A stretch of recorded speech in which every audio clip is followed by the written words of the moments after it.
Good afternoon, everyone. I am here on a limited basis or a limited purpose, so I'm going to start this and then turn it over to the experts. The only reason we'd be any further involved in it is if we found a criminal in the middle of this sinkhole. So we received a call this afternoon that we needed assistance for traffic on Scott Lake Road, and that's why it's important that you tell everyone that the county is going to block Scott Lake Road because we have a sinkhole at a private road called Aiden Lane and Scott Lake Road just south of Fitzgerald. The sinkhole's growing. We don't know how much bigger it will grow. They're the experts, they'll tell you that. We are going to block the road until the appropriate barricades are put in place. The sinkhole is on private property, so I caution everyone, once the barricades are in place and the work starts, do not come to the area because one, it's dangerous, and two, if you get on private property, you're subject to be criminally charged because you're going to be in the way of workers that are going to work this afternoon to mitigate the expansion of this sinkhole and work toward a permanent solution. But with that, just a word to the wise, stay off of Scott Lake Road or you're going to be really backed up in traffic because it's blocked now by deputies and we're going to barricade it off. But I'll turn you over to the experts who can tell you all about the sinkholes, okay? Good afternoon, everyone. My name is Ben Casisto, Polk County Fire Rescue, the Assistant Chief of Operations. At approximately 12:50 this afternoon, we were dispatched to a potential sinkhole in the area of Scott Lake and Fitzgerald. Upon our team's arrival, we found an approximately 75-foot hole that had opened up in the ground. Roadway and maintenance had been monitoring the hole since this morning. It's grown in size at this time. We've evaluated 3 homes that are in the area. 2 of those homes, the folks have been notified of the potential evacuation. At this time, there's no structural damage, and we're going to continue to monitor the incident until it's brought under control. I'll turn the scene over to Jay Jarvis. Good afternoon, everyone. I'm Jay Jarvis. I'm the Roads and Drainage Director for Polk County. We received contact this morning regarding the fact that there was a sinkhole in the area. The initial reports was it was actually on Scott Lake Road.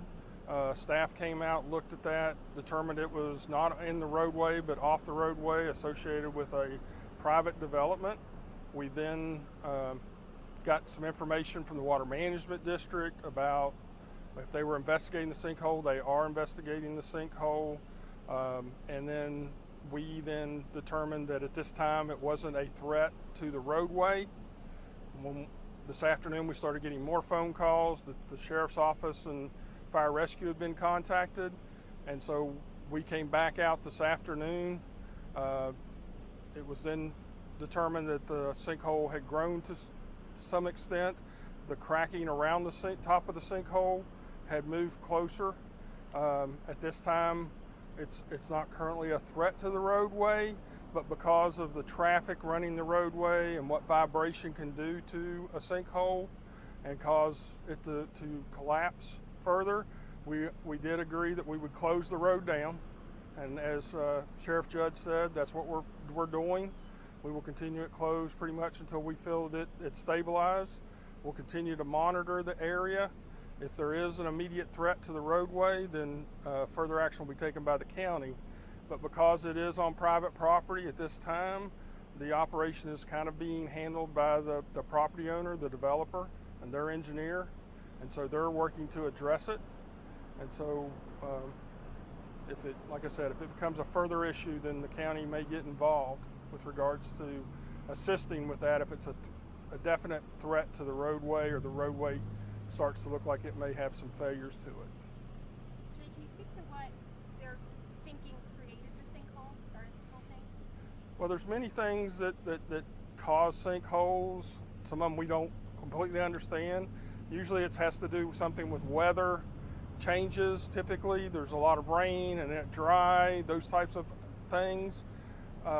We are aware that there was a well drilled in this area, and we've been told that when the well was being drilled about 100 and 80 feet, they broke through something, a hard layer, and then it was pretty much a void down to like 300 feet.